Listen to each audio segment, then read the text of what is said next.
Hi friends, నేను మీ అందరి టిల్లుని మాట్లాడుతున్నాను.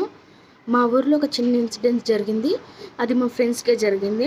అయితే మా ఫ్రెండ్స్ ఇద్దరు అమ్మాయిలు. చిన్న అమ్మాయి పేరు ధనలక్ష్మి, పెద్ద అమ్మాయి పేరు అక్షిత. వాళ్ళ అమ్మ పేరు అనూష, వాళ్ళ నాన్న పేరు మల్లేష్. అయితే వాళ్ళ నాన్న ఇద్దరు చిన్నప్పుడే చనిపోయాడు. అంటే ఆ పిల్లకి 2 years ఉన్నప్పుడు, 5 years ఉన్నప్పుడు చనిపోయాడు. అయితే వాళ్ళ అమ్మని వాళ్ళని బాగా చూసుకుంటూ వస్తుంది.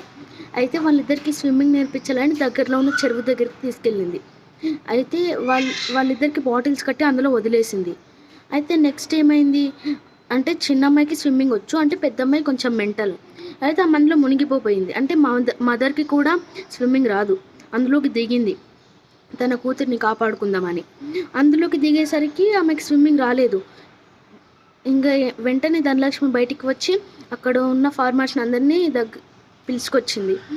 అయితే ఆ ఫార్మర్స్ అక్షితను బయటకు తీయగలిగారు, కానీ అనూషని బయటకు తీయలేకపోయారు. అందుకని వాళ్ళ అమ్మ అందులో చనిపోయింది.